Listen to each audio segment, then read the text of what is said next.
Here shown in this chart the modification of roots, their tap root modification, and second is a adventitious root modification. Friend, there is important, their tap root modification is conical roots, fusiform roots, napiform roots, and tuberous root. And the adventitious root modification is tuberous roots, fasciculated roots, nodulous roots, and moniform roots, annulated roots, and assimilatory roots. And here also present assimilatory roots, epithelitic roots, and panometaphorous respiratory roots, shocking roots of Hosterius, and props roots, stellate roots, climbing roots, and clanging roots, floating roots. There is important for the roots part. The A part is a tap root modification. Here, the tap root becomes a flashlight for the storage of food. Friend, the tap root is a flashlight for the storage of food. Showing this table, the tap root modification food storage. There are first of conical roots type. Their characteristics is base is bodied and taper gradually to about to the apex. Example, carrot. The carrot is the example of conical roots, and fusiform root is a swellens is a middle tapering to about to both ends. Example, radish. And next is napiform. There is spherical at base tapering sharply and toward the tips is a turnip. And fourth is a tuberous, means a thick and fleshy with the non-defined shape. As example, 4 o'clock plant. The 4 o'clock plant is important. Friend, show in this picture the modification of the root tap root. There is a first is a conicals mean to carrots. The carrot is a conical tap root, and second is a fusiform means radish. There is a radish is a tap root in a present of fossil form. And third C part is a napiform means turnip. Turnip is the important vegetable, and the last is tuberous means 4 o'clock plant. There is important for exceptional case. There 4 o'clock plant. That is the tap root present here. The B part is adventitious root modification. What do you mean to the adventitious root modification? Adventitious root modification get a modifier for various function. There is a show in this table. There is a types, character, and example. There are modification of the food storage. The first is tuberous. These are swollen roots developing from the nodes and prostrate stem. The example, sweet potato. And second is a fasciculated. Fasciculated a type. There are swollen roots of developing in a cluster from their stem. Is the dahlia. Dahlia is their example of fasciculated plant. The third is a nodulosis. There is only apex of root because the swellens like a single beads. Example is a mango ginger. And fourth is a moniliform. Moniliform is the root alternately as well, and there are constructed is a preventing a beads or molliform forms appearance. There is example of grasses and sedges. There is a fifth is a annulatids. Annulatids mean they look as if a form a number of discs placed on the above the other. Their example is ipecac. Ipecacs is their example of this annulatids form. And next is a modification of photosynthesis. There is a first is a accumulatrix root. The root which when exposed to the sun and develop of chlorophyll turn greens and manufacture food. Their example of Tinospora is Ariel's root or orchid. And third is a modification for a absorbing atmospheric moisture. The epithelial roots means aerial root of epiphytes are there greenish and the cover with the spongy tissue is a velumens with which there is absorbed atmospheric moisture. The example is a Varzidas, is a Vanda. Friend, here show this pictured is A. A is a tuberous root. There is a sweet potato. There is sweet potato is the first, and second is a fasciculated root. There is a fasciculated root is a B part. There is example of dahlia. Dahlia is there is a hair, and C is a nodulos is a mango ginger. There is a mango ginger. And here show the D part is there is a monifiliform roots is a grass. The next is a E is a annulated root means apical. There is a F is there a accumulatrix and epiphytic root is a orchid. There is a present of different types of eventual roots of modifications. The fourth is the modification for the better gaseous exchange. There is an example of Nematophorus. Nematophorus is are respiratory roots. There some roots grow is a verticals is up negatively genotropics into the air. Expose air tips and the pose is the minute pour through there which is a root. Spears appear like a conical spical comings out of water. Example of mangroves is a marshall plant as the rhizopora. And fifth is a modification for the sucking nutrition from a host.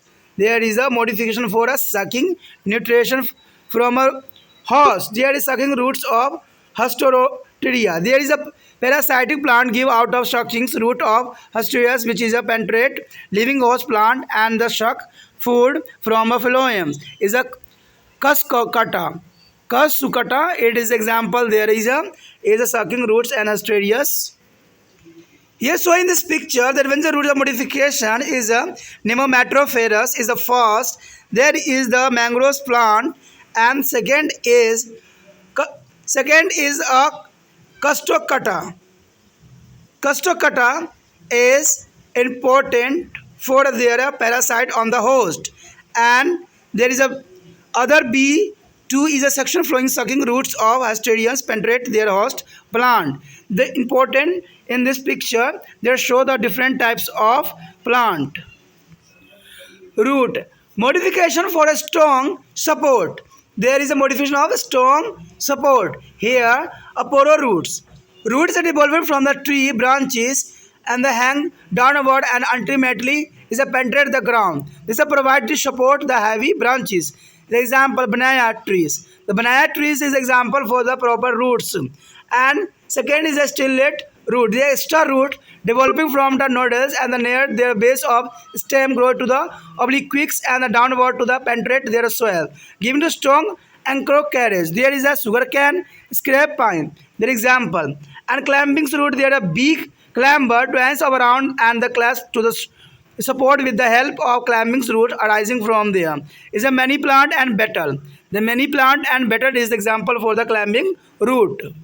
The next is clanging root. Clanging roots mean special cleaning roots arise enter their crevices of support and fix the epiphytes. There is example of epiphytes orchids. And seventh is modification for the biconicals and respiration. Biconics is a respiration is the floating root. There is spongy floating roots filled with their air arise from the nodes of the some aquatic plant and help in the floating and respiration. Is example Jissiji. The one amazing thought there, the great banana tree is the Sivapurs, Kolkata is a more than 200-year old, forming a crown of over 404 meters in the circumference and has about a 1600 pro root. There is a present in this figure. There is a pro roots is a example banana trees and there is an important. And secondly a settled root there is shown in this picture. And C is there is C is a climbing root of betel, there is an important, and third is a floating root of Jassisa. There is a planting root on the sea and the marine.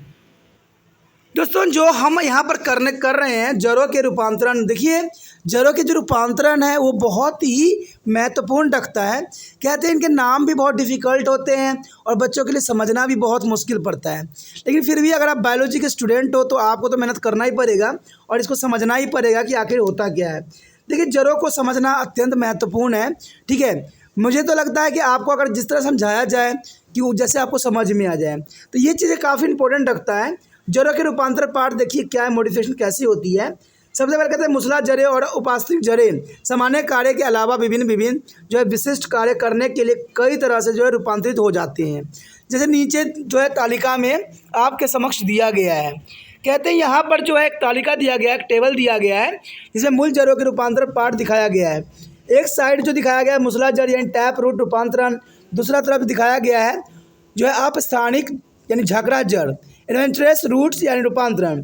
कहते हैं कि जो आपका tap root है उसमें जो है कॉनिकल्स जड़ यानी शंकु रूपी कॉनिकल जड़ पाया जाएगा।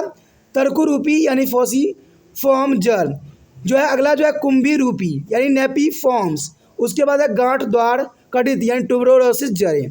तो ये जो है 4 प्रकार के रखता है जो टैप रूट है। अगला जो है हमारा जो है उपास्थानिक जो है झकर जड़, जो रूपांतरण होता है कदिल यानी ट्यूबरोसिस जड़ में। उसके बाद दूसरा जो है संपुलित गुच्छित यानी फैसिकुलेटेड जड़। उसके बाद है थर्ड जो है ग्रैथिल यानी नोडलोस जड़ें। चौथा जो है मैनी लीप रूपी मोनिफॉर्म्स जड़। उसके बाद वलित यानी एनुलेटेड जड़ें। उसके बाद है स्वंगी कारक यानी एसुमुलेटरी जड़। उसके पश्चात है अधिपादित यानी एपिथेटिक्स जड़ें। उसके बाद है बात पुट्टीधर यानी न्यूटोफेयर श्वसन जड़ भी कह सकते हो उसको। उसके बाद है चूसक मीन्स सकिंग जड़ जो है पुष्पकांग यानी हस्टोस्टोरियस। उसके बाद है प्रोप जड़ वस्तन स्टिलिंग जड़ें। अरो यानी क्लैम्बिंग जड़, प्रतानी यानी क्लैनिंग जड़ें। उसके बाद है फ्लॉबी यानी फ्लोटिंग जड़ें। तो कुल जो है इसके 14 रूट्स प्लांट दिए गए हैं, जिसके बारे में हम विस्तार से यहाँ पर समझने की कोशिश करेंगे। देखिए दोस्तों, ये जो है नाम जो है अत्यंत महत्वपूर्ण है, क्योंकि अगर आगे चल के आप अगर बोटनी लेते हो तो बोटनी में जो है ये सारी बातें जो है समझना अत्यंत महत्वपूर्ण है, क्योंकि वहाँ पर जो है आपको यही बात पढ़ाई जाएगी। तभी तो आपको यहाँ पर जूलॉजी भी पढ़ाई जाती है और बायोलॉजी जो है इसका बॉटनी का पार्ट भी, क्योंकि प्लांट जो होता है बॉटनी में जाता है, जूलॉजी जो होता है एनिमल्स में जाता है। तो इसको आपको समझना अत्यंत महत्वपूर्ण है। तभी जगह जो बच्चे हैं अगर वो बीएससी करते हैं तो उनके लिए फ़ायदेमंद रहता है, दोनों के लिए। तो इसलिए जो है आपको इन चीज़ों को समझना अत्यंत महत्वपूर्ण बन जाता है। ठीक है, कभी कभी जो है ये पीएमटी में भी पूछा जाता है, तो ये चीज़ें बहुत ही इंपॉर्टेंट रखता है। चलिए देखते हैं सबसे पहले जो है मूसला जड़ रूपांतरण, उसमें क्या बात बताई गई है। कहते हैं खाद्य पदार्थ भंडारण के लिए जो मूसला जड़ मासल हो जाता है, यानी ये जो होता है खाद्य पदार्थ यानी फूड को स्टोरेज के काम करता है। जैसे कि आपको पता ही है इसमें जो है शंकु रूपी में जो होती है दोस्तों, ये जो लक्षण होती है इसको आधारित भाग चौड़ा तथा अग्रशिरा क्रमश पतला और संकरा होती है। आपने गाजर को देखा ही होगा, गाजर जो होता है ऊपर से बहुत मोटा होता है, नीचे आते आते पतला हो जाता है। तो ये जो है शंकु रूपी का एक उदाहरण है। उसके पश्चात आता है तर्कु रूपी। तर्क रूपी में जो होता है मध्य भाग फूला था, जो ऊपर एवं नीचे का जो सिरा होता है पतला होता है। जैसे मूली को भी देख सकते हो आप, मूली जो होता है ऊपर थोड़ा सा पतला होता है, नीचे भी पतला होता है, बीच में जो होता है फूला हुआ होता है। तो इसको क्या हम कहते हैं तर्कु रूपी। उसके बाद है हमारा कुंभी रूपी। कुंभी रूपी जो होती है आधारित भाग लट्टू जैसा गोल एवं अंतिम जो होता है सिरा अचानक पतला धागे जैसा हो जाता है। जैसे आपने सलगम को तो देखा ही होगा, सलगम जो है टर्निप जो होती है सलगम, ये ही एक अच्छा एग्जाम्पल है, क्योंकि देखोगे कि ऊपर पतला होता है, नीचे बीच में जो होता है मोटा चौड़ा हो जाता है और नीचे जो होता है धागा रूपी बन जाता है। तो इसे हम कुंभी रूपी कहते हैं। उसके बाद है गांठदार। गांठदार का मतलब दोस्तों यही होता है कि मांसल एवं मोटी कोई निश्चित आकृति नहीं होती है। इसके लिए ओक क्लॉक जो है पादप पदार्थ, जो पादप हमारे प्लांट है ये इसमें आ जाता है। तो ये अत्यंत महत्वपूर्ण है। यहाँ पर आप चित्र भी देख सकते हो जिसमें जो है आपको जो है शंकु रूपी यानी गाजर को दिखाया गया है। ठीक है, तर्क रूपी यानी मूली को दिखाया गया है, कुंभी रूपी जिसको हम सलगम कहते हैं सो दिखाया गया है, और जो लास्ट में है आपके समन कंदील यानी 4 o'clock पादप। तो दोस्तों ये चित्र से भी आप काफ़ी कुछ समझ गए होंगे और आपको अंडरस्टैंडिंग हो गया होगा कि कौन प्लांट जो है किसके पार्ट में आता है। उसके पश्चात हमारे समक्ष जो है अपस्थानिक जड़ रूपांतरण, ये दूसरा पार्ट में आ जाता है, एडवेंचरस में आ जाता है ये। तो ये किसी कार्यों के लिए जो है अपस्थानिक जड़ें रूपांतरित हो जाती है। तो सबसे पहले प्रकार लक्षण और उदाहरण हम देखेंगे किसमें क्या है। पहला तो आता है खाद्य पदार्थ के भंडारण के लिए रूपांतरण। देखिए खाद्य पदार्थ को जो रूपांतरित करने के लिए कौन कौन से जो है ये इसमें आता है। तो पहले तो आता है कंदिल। कंदिल जो होती है लेटी हुई प्रोस्टेट स्तंभ की जो है पर संधि से उत्पन्न अनित मसल एवं फूली हुई जड़ें होती है। इसका एग्जाम्पल है शकरकंद। शकरकंद आप देखते होगे, उसमें इसी प्रकार जो है होता है। उसके बाद है गुच्छत। गुच्छत जो होता है स्तंभ एक ही बिंदु से उत्पन्न मसल जड़ों की गुच्छा होता है, जिसमें डहेलिया जो है इसका सबसे अच्छा एग्जाम्पल है। उसके बाद है ग्रंथिल। ग्रंथिल जो होता है जड़ों के केवल सिरे मोती जैसे फूल जाते हैं, जैसे आम या अदरक, यानी मैंगो और जिंजर जो है इसका सबसे अच्छा एग्जाम्पल है। ठीक है, आम और अदरक। उसके बाद है मणि रूपी। देखिए मणि रूपी जो होती है जड़ें की थोड़े थोड़े अंतराल पर फूल कर मणि की माला समान आकृति हो जाती है, जैसे घास और सेज। तो ये सारे एग्जाम्पल जो है बहुत ही महत्वपूर्ण रखता है आपके एग्जाम व्यू से भी। अगर वहाँ पर गुच्छित आ जाता है तो आपको डेलिया एग्जाम याद रखना होगा। ग्रंथिल आ जाता है तो याद रखना आम जो है, आम इसमें पाया जाता है, और अदरक जो है ऐसे कार्य करता है। ठीक है, उसके बाद है मणिरूपी भी हो गया। उसके बाद है बल्ललित। बल्ललित जो होती है जड़ संरचना ऐसी जैसे एक के ऊपर एक अंश संख्या फूली हुई चक्रित व्यवस्था हो। ये हमारा 5th पॉइंट है। इसमें जो है इपेकक आता है। इपेकक जो है इसका सबसे अच्छा एग्जाम्पल है। उसके पश्चात हमारे समझ है प्रकाश संश्लेषण के लिए रूपांतरण। अब देखिए फोटोसिंथेसिस के लिए कौन सा प्लांट किस चीज़ों में जो है रूपांतरण होता है, जो कि बहुत ही महत्वपूर्ण भी माना जाता है।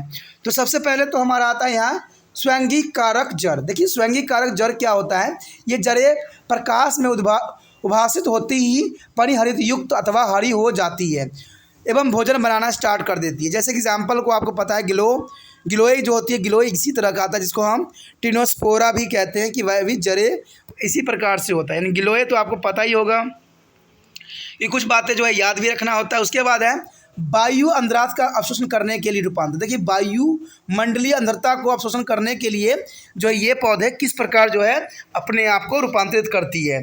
तो इसका सबसे पहला एग्जाम्पल जो आता है अधिपादिप जड़ें। अधिपादप जो होता है एपीफाइटिस की अवयवी जड़ हरी एवं मृत स्पंजी ऊतक यानी वेलोमेन द्वारा ढकी तथा ये है वायुमंडलीय नमी अवशोषित करने में सहायक होती है। एग्जाम्पल के तौर पर जो है आक्रेड यानी कंडा जो है इसका एग्जाम्पल आ जाता है। यहाँ पर जो है कुछ एग्जाम्पल भी आपके समक्ष दिया गया है। पहला एग्जाम्पल जो है आपको कथित जड़ यानी शकरकंद के दिया गया है। दूसरा जो है गुच्छित जड़ यानी डेलिया का दिया गया है। तीसरा जो है ग्रंथि जड़, जिसमें आपको पता है आम और अदरक का दिया गया है। ठीक है, यहाँ पर जो है सी पार्ट में अदरक को ही रिप्रेजेंट किया गया है। उसके मणि रूपी जड़ यानी घास, जो आपको पता है ये घास जो है हमारा दिया गया है। ई पार्ट में जो है बलिय जड़ ई पे कक दिया गया है। ठीक है, उसके बाद है स्वैगिक कारक एवं अधिपादित जड़ें यानी आर्किडस, यानी आर्किडस तो आपको पता ही है, अभी मैंने आपको बताया भी था। इसको हम जो है कंडा भी कहते हैं, कंडा का पौधा भी कहते हैं। तो इस तरह से जो है आप समझ सकते हो। उसके पश्चात है उत्तम गैसीय विनिमय के लिए रूपांतरण। देखिए उत्तम गैस के लिए कौन चीज़ जो है किस चीज़ में रूपांतरण होता है, तो इसके लिए जो है बाट पुटीधर श्वसन जड़ें जो है काफ़ी इंपॉर्टेंट इसमें रखते हैं मान्य। कुछ जड़ें जो है रूपांतरक जो है गुरुत्वावर्तीय सीधे ऊपर की तरफ वायु में वृद्धि करते हैं, और द्विभाषित जड़ों के जो शिखर पर असंख्य छोटे छोटे छिद्र होते हैं जिनके द्वारा जड़ें श्वसन करते हैं। ये जो है शंकुन नुमा स्पाइक होते हैं और जो जल से बाहर निकल रहे रहते हैं। एग्जाम्पल के तौर पे आपके समक्ष जो होगा मैनग्रोव यानी कंच पादप, राइजोफेरा जो है इसका एग्जाम्पल माना जा सकता है। उसके पश्चात है 5th परपोषी से पोषण चूसने के लिए रूपांतर। देखिए परपोषी जो दूसरे जीवों पर निर्भर होते हैं, यानी चूसक जड़, या हम इसको चूसांग यानी हेस्टोरियस भी कहते हैं।